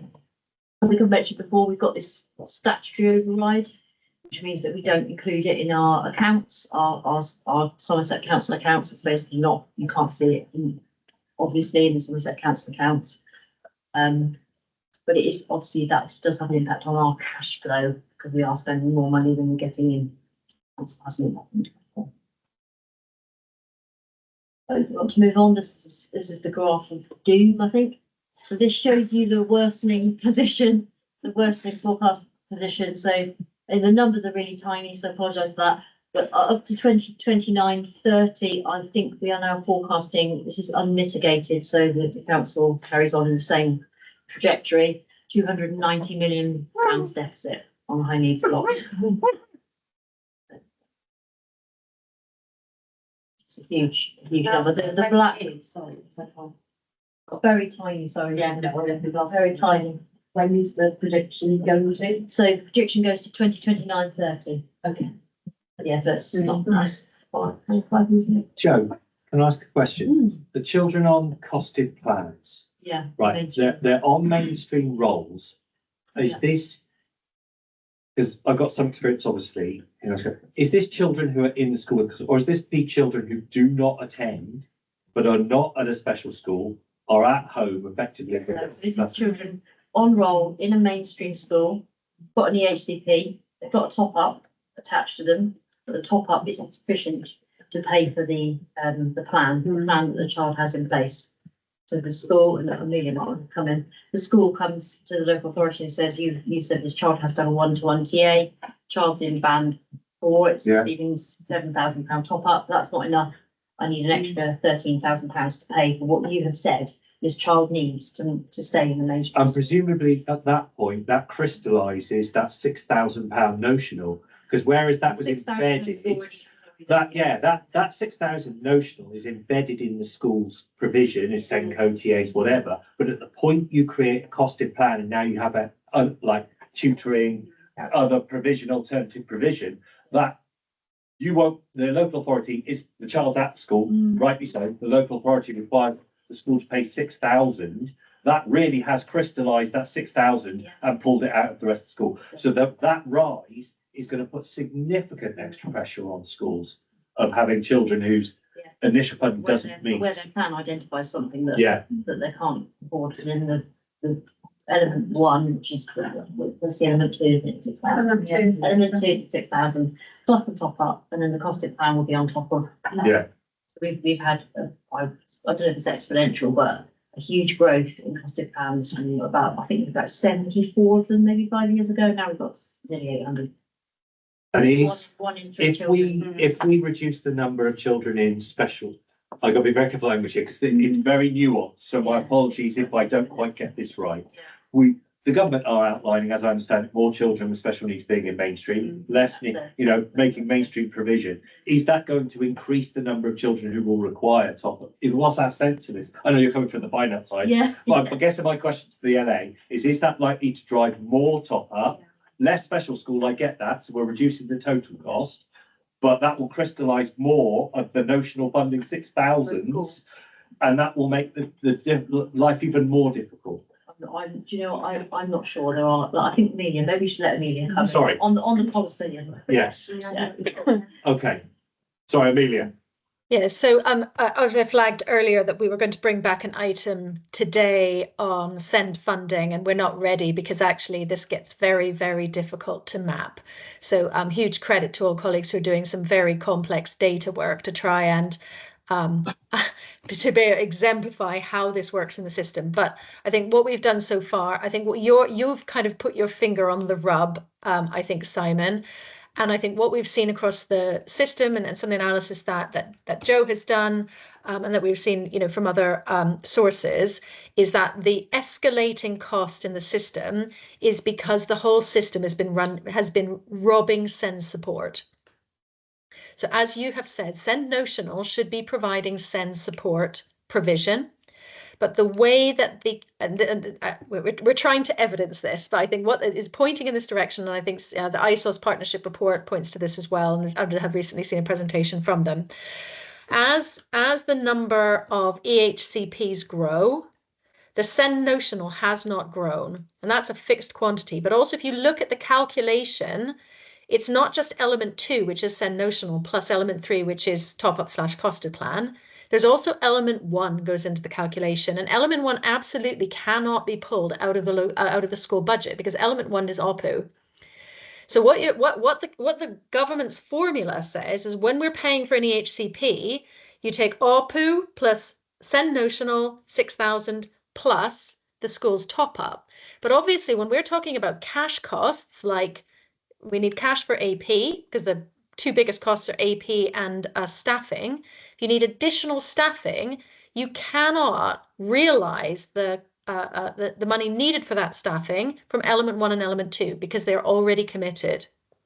So what has happened is that I think we have been stealing from SEND Notional, and that's where you see we don't have more children with disabilities in this country, but we have more and more children coming out of SEND support into the EHCP cohort, because there's nothing left in SEND support. Because as a country, we have robbed SEND support till it is virtually empty. And because there's also been downward pressure on local authority support services, which also in the past were much more extensive, as was Early Help, supporting SEND support children, that downward pressure, both on SEND Notional and on local authority services, have made that virtually denuded. So what happens is the SEND support total investment goes down, and then the money being spent in EHCPs goes up. So you have this huge motivation to get into the EHCP system, because once you're in the EHCP system, there is no limit on how much money will be spent on you effectively. We see up to £300,000 a year on some children in the system. So what we've done is we've created a complete perverse incentive to get over the line into the HCP system, at which point all limits on funding are removed. So effectively, what we need to find a way to do is to get back our investment in SEND support. The problem being is that because we have a chart like this, no one in the system, whether that's at local government level or a central government level, feels they have any money to spend because it's already now committed. So we've got ourselves into a catch-22. And the question for all of us is how we get out. And there's no easy solutions to that at this moment in time. So that wasn't meant to depress anyone, but I think it's important that we all understand what we're dealing with. No, but it's really important understanding how the different parts of the system interlink and the impact of a decision here is affecting it there. Susan Fielden. What I'm wondering about is, do we have a sense of what you would need to do with I know we can't afford it, but what you would need to do with the formula for mainstream schools in order to fund through the formula the vast majority of inclusive provision? So I think one of the problems we have with the formula, as you will all know, is that SEND Notional is not based on the number of children who have SEND. It's based on deprivation, and disability does track deprivation to a limited extent, but it is not the best indication of who has SEND in the class. The best indication is who has SEND in the class. And for whatever reason, and I guess maybe to avoid perverse incentives or because the data wasn't good enough, that's not the data on which SEND Notional is based. But also, I assume in the funding formula that there have been disadvantages for areas that have low levels of deprivation, because deprivation has determined funding, but actually children with disabilities are spread much more evenly across the country. And while there's a slight tilt, it is pretty slight. So actually, I think in some of the areas that have felt the pressures most acutely, rural areas with low levels of deprivation will have been particularly affected by this. I think the other issue is about how the money gets into SEND Notional and therefore how it is distributed. Because EHCPs are pulling from that SEND Notional pot, it's not protected funding for SEND support. And so the underfunding of EHCPs, with a huge spike in the number of EHCPs, means that there's less and less money to go around for SEND support. So I think the good news is that lots of people, much cleverer than I, are looking at this in government I know from people who work in the DFE that pretty much half the department has been put onto this problem. And lots of analysis being done. So I think that there's now an understanding of what has happened, how we got to where we are. I don't think anyone has yet come up with the solutions, but at least we have half the battle is recognizing what the nature of the problem is. Thank you, Amelia. So that extended interruption, Joe. That's okay, there's only one more. Can I be suitably unhelpful? Oh, Paul, sorry, So thinking ahead of the pitfalls that will be coming up, Ofsted's consultation into inclusion and how our schools that are not funded properly and therefore don't necessarily facilitate inclusion properly because they're not funded to do it properly, how are they going to fare under Ofsted when Ofsted come through the door in 12 months' time potentially and say, show me how good your inclusion is, and the school goes, I've got no money to include. So we've got another pressure that is not financial on the face of it, that we perhaps just need to say out loud in the room. Given how technically difficult that, because it strikes me in that situation, the kind of analysis we've seen this morning of how your school is affected adversely in certain extremes, you can be an outlier in many ways. Is that the kind of information that they could come to the local authority for? An analysis of your exposure to notional funding, your exposure to EH, and how those. We have all that data. We do hold data on how many children with EHCPs are in individual schools, and we've got all the data on SEND support.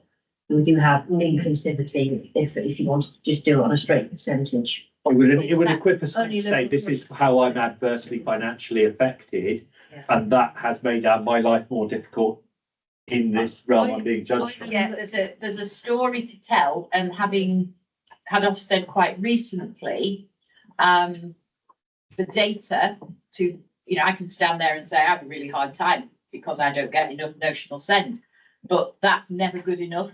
And so if part of the LA support for schools is it possible? And I mean, I know you've got nothing else to do and now you've got 3 hours to do it.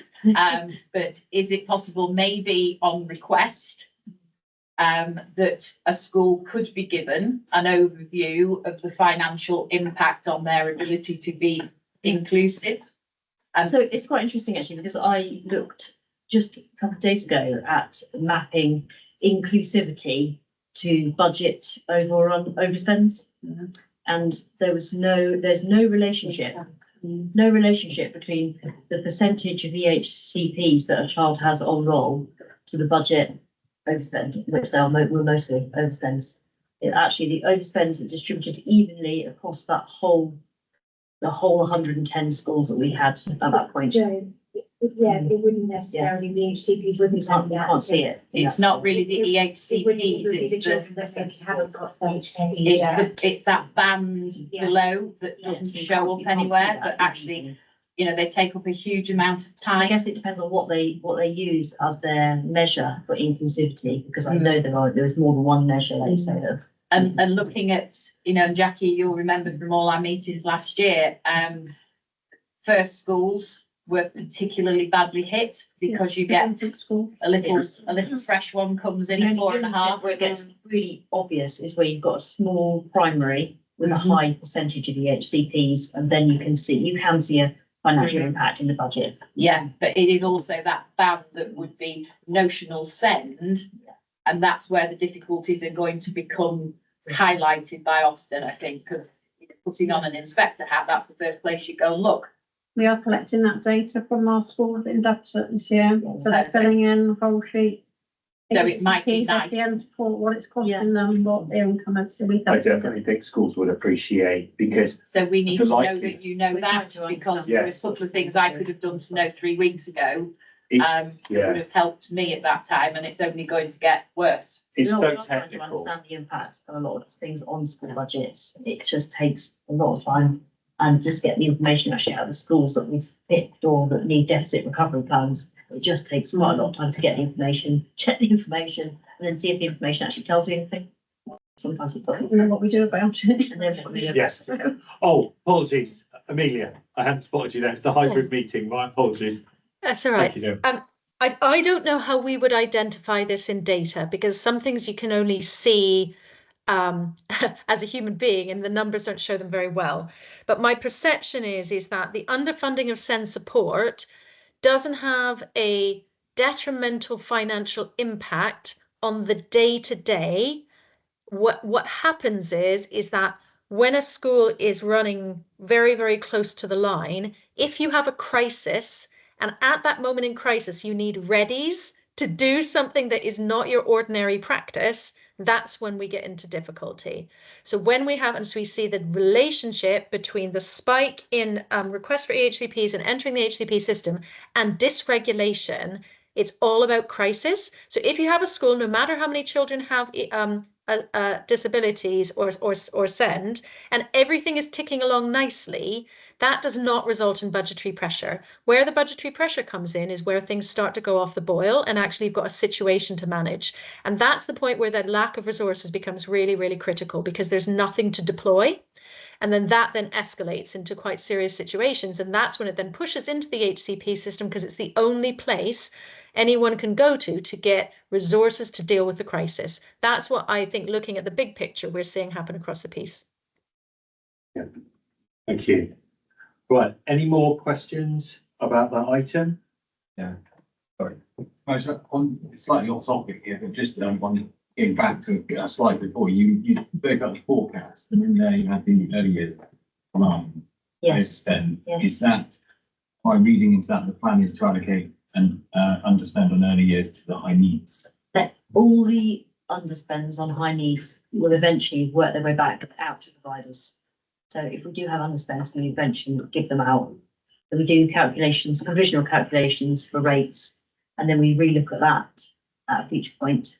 Phil's nodding. It's You know- because you know said better than me. high needs rather than early years. I meant early years. I've got this block in my brain, sorry. Yeah, I mean early years, yeah. Any underspends go back to the providers. We don't retain that. But this is just a slide just showing the timetable that we're working to. So we talked about some of these things today already. So get the APT mid-December. We've got about 4 weeks over Christmas to put together the calculations, and then we'll work through that, and hopefully we won't have a gap or a surplus, but we'll have something. If we Booked do, in for New Year's Eve, isn't it? we've booked it in. Jackie and I are working on New Year's Eve, yeah. Any sympathy?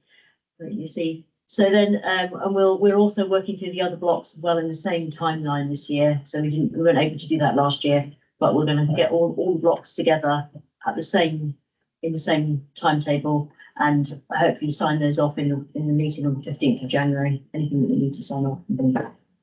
And then we're working for a paper to go to our full, I think that might be a full council actually in February. Right, Susan Peel. I was gonna ask, what's the deadline for you getting the APT 22nd of January. so it's only got to be, so it's signed up for Yes. the fourth. One is the Cut that back. 15th, I think. So we haven't Yeah. even got time. The question I was going to ask before I noticed I couldn't see that date, was, we talked earlier, so apologies to those who weren't here, but, in relation to the role of the schools forum, there's an element of consulting annually and the schools forum giving a view and informing governing bodies of the consultations in relation to financial issues for special educational needs, alternative provision, early years, top-up funding, central government grants. I'm just feeling if that consultation is the 15th of January, Yeah. that really doesn't allow you any time if by any strange chance, what you present to us on the 15th of January that we've had a week to look at Yeah. isn't what we like. And I know it's not our decision, but is there any way of getting some sort of shape around? I know it's an impossible timescale, but Yeah. whether any of that has got some shape that we could support you in early sight of. Whether it's like as soon as you've got the APT, Yeah. and you're able to tell whether we've got a shortfall or a surplus, that the forum can have a heads up on that whether we're, you know, your early thinking is we're gonna hold top up rates at the same level, or we're gonna put them up by inflation, or, you know, Yeah. what that early parameters are that we could give you some feedback on electronically. Yeah, my sense is last year, it was when we got the school level data, we could see what these decisions meant. Yes. And I think there was a concern expressed that once we got school level data, people would vote in their own block. But actually what emerged was the secondaries voted to advantage the primaries because we could recognise their ability to manage a change was significantly lower. So that was my reflection on it, other people maybe, but it's that school level data is critical to people giving you really good consultation feedback. So I think we will try and circulate that as early as we can, as early as we get it ready, I think. That's all we can say at the moment. Schools will go on, when do we break up? Yes. So we come back on the 6th of Jan. It's whether people are online during the holidays, in which case. It's we can money. get stuff out. If we're talking school budgets, they may, but the question is it reasonable to ask them to do that? But you can, you have a very limited option. You can put it out there, and if people choose to look at it, they do, and if they don't, they don't. Yeah, I think even if it's just a heads up to say, we've looked at the data, it looks like we're gonna have the same sort of problem as last year. It might be close, but we're all there or thereabouts. Why have we got a surplus, or, you know, just a that'd be good for, yeah, whatever. You've had good chocolate, haven't you, Susan? They were really good brownies. Must have had something special in them. So I guess feedback is as early as you can provide information. Yeah. Prior to that meeting, because especially if you can tell us ahead, because what we did last year is Sash put in a meeting specifically, and we can put in an online meeting if need be, so that we could look as a group at that data, and that's really helpful for the associations if they know when it's likely to come out, because they can calendar a meeting to look at it. I mean, as Jeffrey just said, if it comes out on the 16th or 17th, we've got a chance to get that done before Christmas. The week of it's the week of the 23rd. I mean, that's a holiday week, isn't it? Yeah. That'll be the following week, and we don't get it done before Christmas. Jackie and I are in the office together on the 31st, so. You'll be itching, you wouldn't want to, you And you don't need want to to, when we get straight into that data. I usually cancel my Christmas leave. I do. Right. Well, if the data emerged, if the data emerged on the 6th, where schools are back 10 days before that meeting, that would be enough. If associations chose to put a meeting in, you know, governance to arrange a meeting if they wanted to look at it. It's just having the knowledge now that we need to calendar a meeting for that week of return. I did get it out, we did get it out on the 6th the year before, because we did it for the core of. Yeah, and it was much apprecied. Staff will do the same, whether you got staff and staff, and maybe the chairs. I mean, unless the sensible thing is for the associations to book something in. That's what I was In thinking. advance, in advance of that schools forum meeting that could be I think utilised. circulate the same information on the home block as well at the same time. Yeah. So you're aware of what. I think like get something set up Yeah. so that if you need it, it can flow through without it having to go back around another week. I think it's. If the associations know about it and they know the reasons why, so if you write to the association and say, you know, we're trying to plan, give you as much thought. Can you please put an extraordinary meeting in? Because nobody's upset when a meeting is cancelled. No. Everybody gets quite upset if a meeting has to be booked. Yeah, just easier. Okay, all right. Okay. Right, that's the last slide. Thank you very much. We will go to item 11. I'm aware on here it's 3:25 finish. Technically, the meeting runs till 4. So, but if people do need to leave, I understand these items for information. Item 11, transport update. We'll start with the presentation of information by Phil Kern, Head of Education Places. Thank you, Chair. So I'll try and be quite quick with this one. So it's just an overview of transport arrangements in the county against the context of a live transport project, which is trying to reduce costs on a very significant couple of budgets. So our statutory duty is on the slide there, but pretty much it's to the nearest or in Somerset, including catchment school, where a pupil is over 2 miles or 3 miles, depending on age, There is additional qualification criteria for children from low-income families, and we have exceptional arrangements for children with disabilities or medical conditions who cannot walk to school regardless of distance. So demand and cost, just give you an overview of what this provision costs the local authority. So this is like taken a week or so ago. We have 7,643 mainstream pupils travelling each day at an average annual cost of just over £1,600 per year. And then going into specialist, 902 pupils at an average annual cost of £9,837. Yeah. Generally, the cost is driven up by sector-specific inflation. So a big challenge for us in Somerset is that Hinkley Point runs its own park and ride system with a huge amount of buses. It pays its drivers twice the market rate, which is hoover drivers out of the coach market into their park and ride system. And to retain their staff, operators are increasing the pay and passing that on to us as contractors. We've had volatile fuel prices, but they are settled at the moment, which is a huge relief, and contractual increases have been anywhere between 10 or 15%. Specialist transport has risen significantly. So I let go of this budget back in 2018-19, and it cost 4.6 million. I've taken it over again in 23-24, and it costs 11.9 million. Did you see that bit? He said yes. But we are dealing with it. And this year we have a kind of, whilst the costs have increased slightly, actually we are containing those increases really effectively.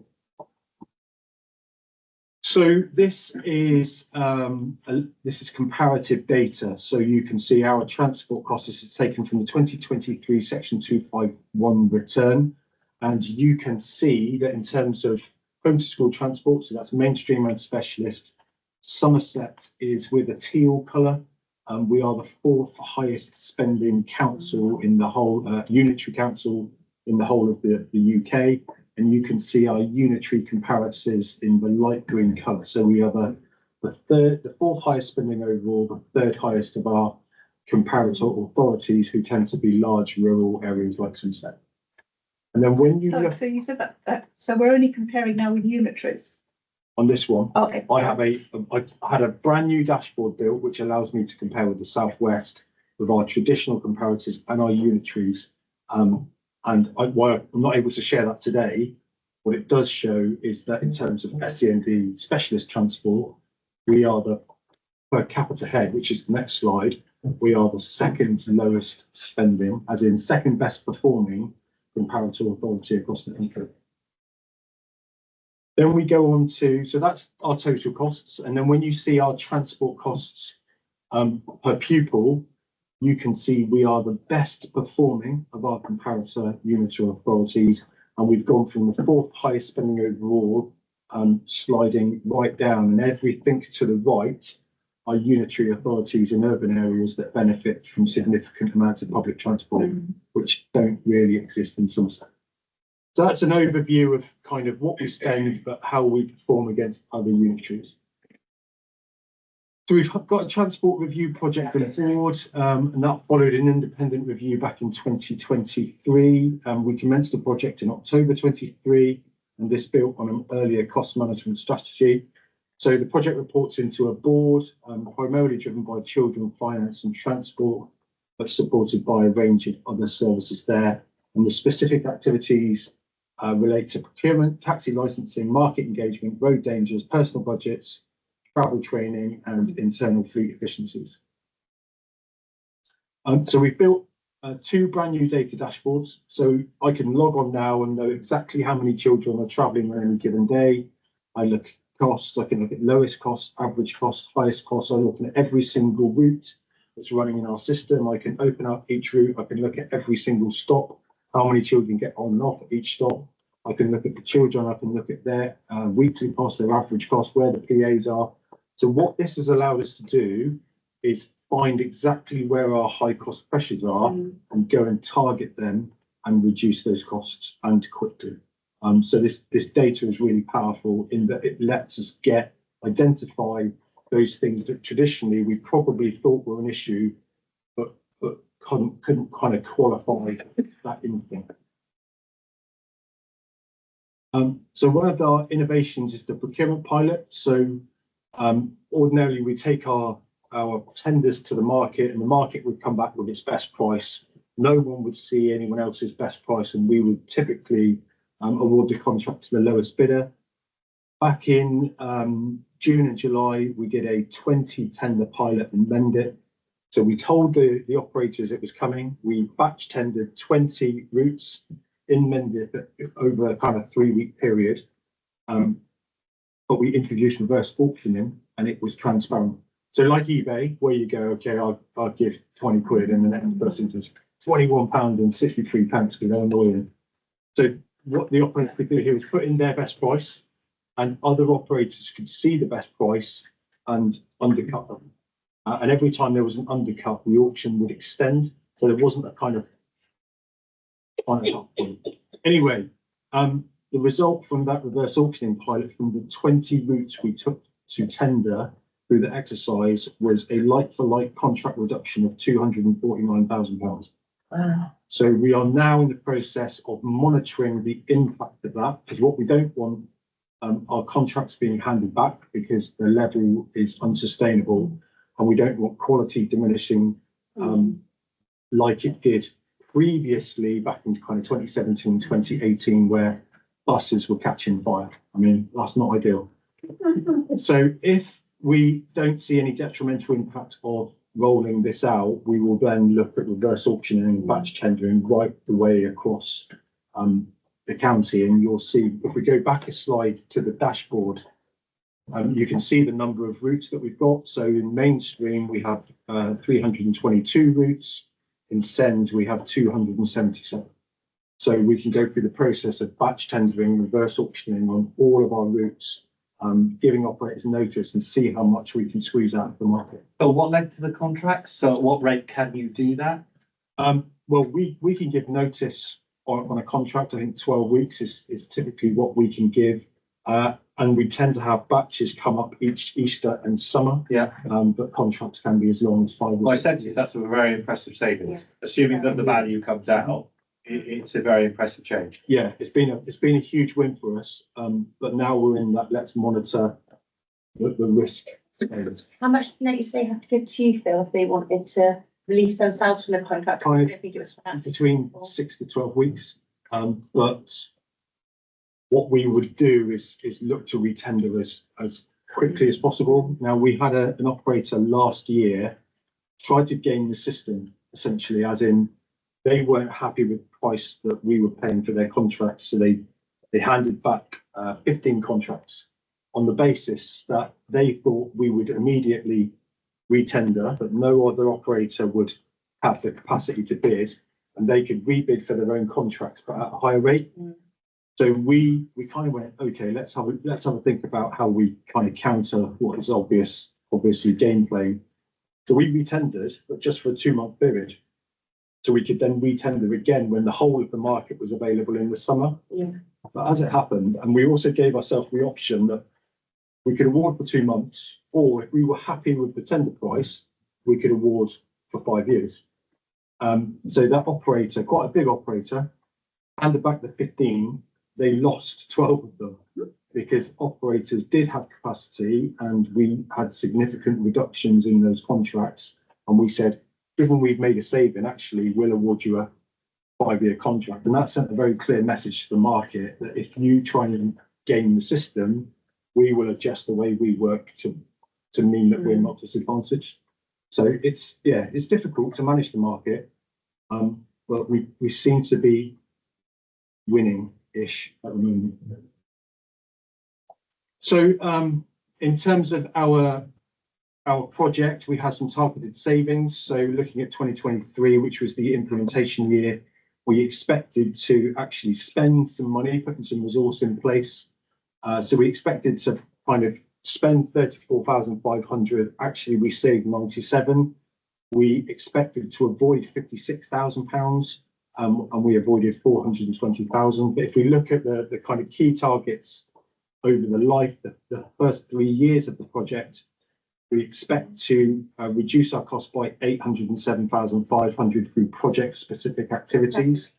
We're currently at 364, and we're kind of halfway through the first real year. And if we look at cost avoidance, we expected to avoid £981,000 of cost. We've already avoided over 2 million. So we're massively overachieving in cost avoidance, and we've got like 18 months of the project left. So we're really pleased with that.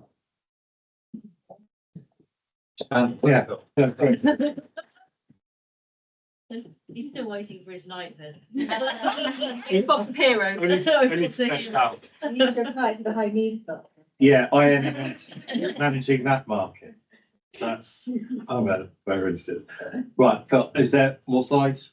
We've got Because you've got 5 minutes for this and the next one, which is also which is sufficiency update. Mm-hmm. Would you prefer to share that, or do you think that's something you I'm can happy do to justice share it. in 4 minutes? I think there are some slides that I would like to focus on in the sufficiency update because it's an ask of the sector, essentially. So ignore that. You'll see all this.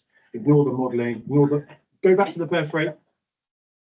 What's really key, so the 2023 birth rate data came out about 3 weeks ago. It has gone down again.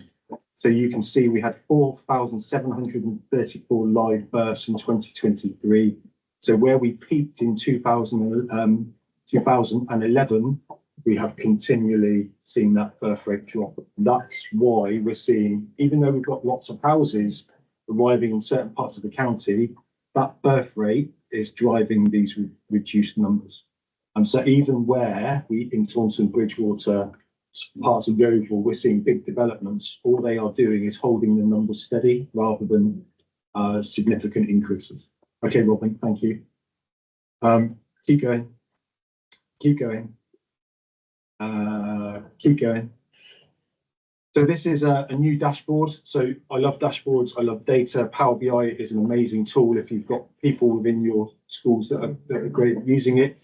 What this capacity dashboard is allowing us to do is by colour coding based on the numbers of pupils in a school as a percentage of their capacity, we can understand where there is latent physical capacity in our mainstream schools.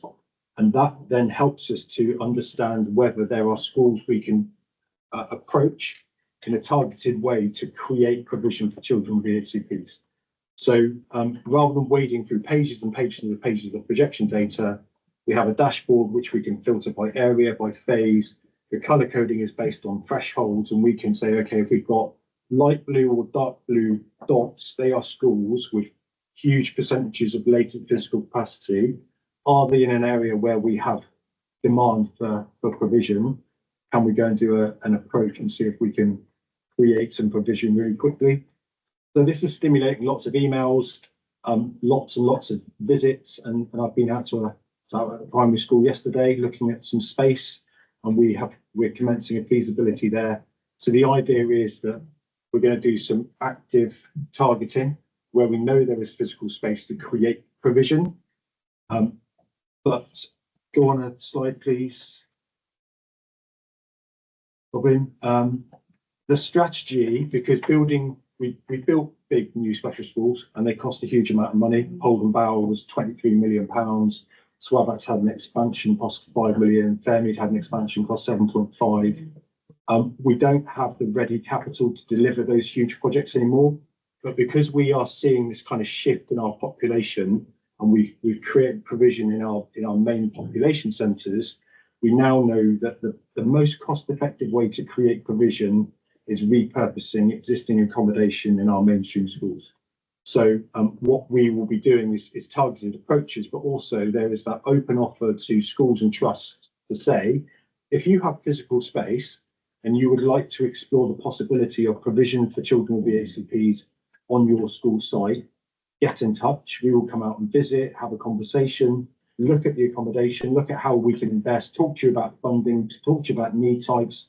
We can link you in with special schools in terms of having a mentor, a coach, a partner that helps you get that provision off the ground. And it will really help in terms of that that escalation of children in mainstream where we can't meet need, having insufficient places in state maintained special, and then children ending up in INMS at an average annual cost of £66,000 a year. But that is the request. Through the slides, you'll see some of the work we're already doing in terms of creating new provision, either expansions or creating brand new provision in our mainstream school estate. Thank you very much, Phil, for bringing that in on time. My apologies Okay. for squeezing that item, but I think it was important the decision items had the time. Any questions to Phil? Otherwise, that is 4 o'clock. My thank you to everybody who has attended. The date of the next meeting will be the 15th of January and will be virtual. Thank you to those who presented and their presentations. And we will call off the meeting. Thank you. Thank you very much. Thanks to all.